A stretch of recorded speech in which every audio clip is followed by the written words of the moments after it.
Turma do propósito, e aí, meu amado irmão, Isaías capítulo 59, um capítulo da Bíblia por dia, orar todos os dias e viver o ano de 2026 como se fosse o último ano das nossas vidas, são os objetivos do nosso grupo Propósito. Isaías 59 é um capítulo chocante, traz uma mensagem escancarada, muito difícil de ser assimilada pelas pessoas nos dias de hoje, porque vivemos em um tempo em que as pessoas estão cada vez mais frágeis, estão cada vez mais sensíveis. E o capítulo de número 59 vem dizer que o problema não está em Deus. A maioria das pessoas com quem eu convivo, quem eu tenho a oportunidade de servir, de atender, de conversar, são pessoas que sentem que falta algo na vida. Até buscam a felicidade, mas não são verdadeiramente felizes. Até buscam, querem a paz, mas não a desfrutam como a Bíblia diz que deveríamos desfrutar. São pessoas que não possuem o contentamento na existência. E por isso, meu amado irmão, tais pessoas, muitas vezes, atribuem esses sentimentos a Deus, dizendo que Deus falhou, que Deus foi omisso. E a Bíblia vem nos dizer, em Isaías 59, que a mão do Senhor não está encolhida para que não possa agir, e o seu ouvido não está surdo para que não possa ouvir. Portanto, Deus não está incapacitado. Mas as nossas iniquidades fazem separação entre nós e o nosso Deus. Então, o texto deixa claro que o que nos separa de Deus, o que nos dá essa sensação de que estamos distantes, é porque nós mergulhamos no nosso pecado ao invés de buscarmos um relacionamento verdadeiro com o Senhor. Toda vez que eu sou obediente, eu sou fiel a Deus. E toda vez que eu sou desobediente, eu sou infiel a Deus. E não dá para viver um relacionamento no adultério. E o texto vai nos dizer vários motivos pelos quais as nossas iniquidades nos afastam de Deus. Diz que as mãos estão sujas de sangue e os dedos contaminados pela iniquidade. Mãos de sangue na Bíblia representam injustiça. O sacerdote fazia o papel do juiz, muitas vezes recebia suborno para inocentar o culpado e para culpar o inocente. Então as mãos que derramam sangue também são as mesmas que contam o dinheiro, que contam o suborno, que separam as moedas. Lábios que falam falsidade, línguas que proferem maldade. Quando você percebe que falas pelos lábios, talvez sussurros. Quanto mal causa aquele que promove divisões entre os irmãos, entre amigos, entre as pessoas. Espalha o veneno e muitas vezes espalha aquilo que o amigo confiou a ele, apenas por prazer em vê-lo mal. Ah, meu irmão, que mal essas pessoas fazem. Quando estão longe daqueles que confiam nela, eles desatam a língua para falar todo tipo de maldade. O Senhor observa tudo isso. O Senhor diz que não há quem clame pela justiça, que ninguém compareça em juízo pela verdade. Poxa, parece que está falando do nosso tempo, né? Não tem ninguém buscando o que é certo. Por quê? Porque se entregou. Acha que vale a pena viver dessa forma, aquele viver pragmático, onde os fins justificam os meios, ou seja, eu vou me dar bem, não importa muito com os meus princípios. Ah, meu irmão, abrir mão dos princípios é um risco. É como chocar, como o texto diz, ovos de víboras, que não dá para você nem usufruir. Quem comer dele vai morrer envenenado. E se você rejeitar também, quiser sair desse meio, é perigoso, porque se você pisar o ovo, sai dele uma víbora e te pica. Então, a recomendação do Senhor é que nós que não tenhamos nenhum tipo de envolvimento com aquilo que é treva. Nós não podemos caminhar em julgo desigual. Não dá para amar a Deus e as coisas do mundo. É como tecer vestes de teia de aranha. O texto aqui vai nos dizer. Teias de aranha são frágeis. Então, pessoas, muitas vezes, acreditam que aquilo vai poder livrá-las. Nossa, eu vou fazer isso aqui porque eu vou obter esse ganho, isso aqui, esse ganho justifica. Não, meu irmão. Ainda que seja muito recurso, muito dinheiro, muita vantagem, pode ter certeza, você vai se sentir nu, fragilizado, porque não é capaz essas vestes de tampar a sua vergonha.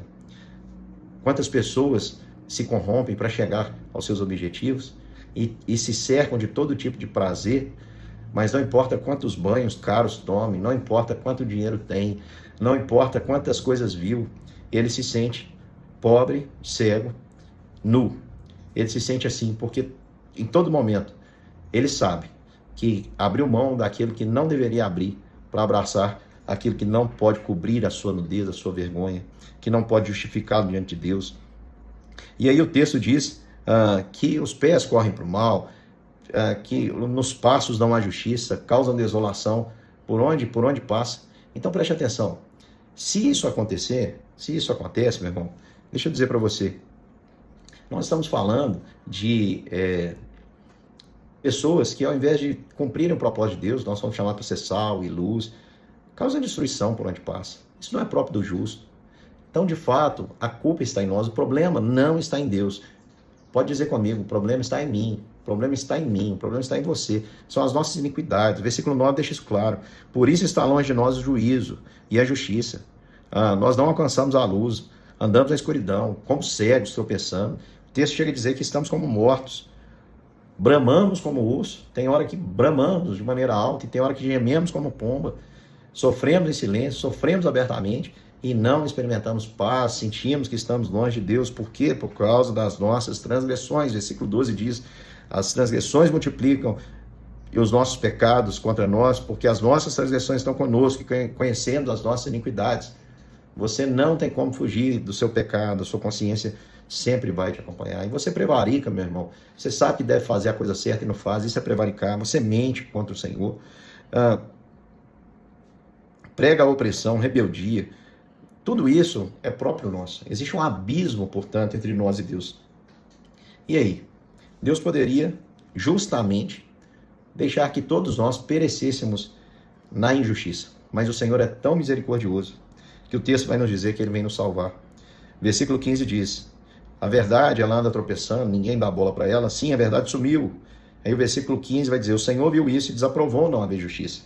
Viu que não havia ajudador algum e maravilhoso que não houvesse intercessor. Então Ele vai mandar justiça, ajudador e salvador. Quem é Ele? Jesus Cristo.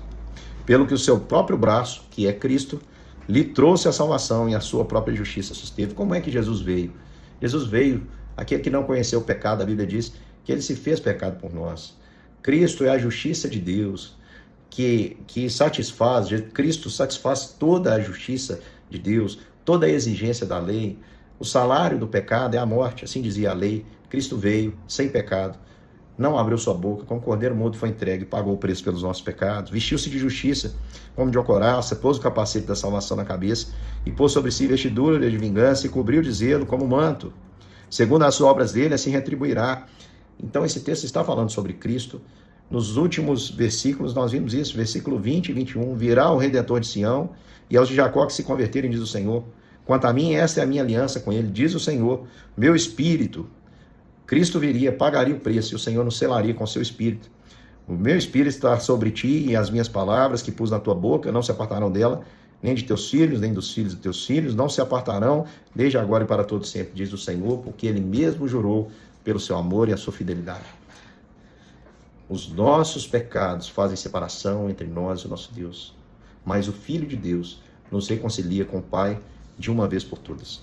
Não há mais separação, não há mais condenação, como diz a palavra, para aqueles que estão em Cristo Jesus.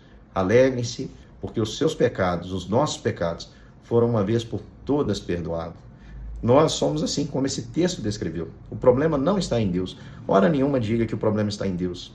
O problema está em mim. O problema está em você. As nossas iniquidades fazem separação entre nós e o nosso Deus. Mas bendito seja o Senhor, que não permitiu que perecêssemos justamente na nossa injustiça, mas enviou Cristo, que não conheceu o pecado, mas se fez pecado por nós e satisfez a justiça de Deus, perdoando os nossos pecados e nos dando a vida eterna. Deus te abençoe, meu irmão, que essa mensagem entre profundamente no seu coração e até amanhã para mais um capítulo das Escrituras.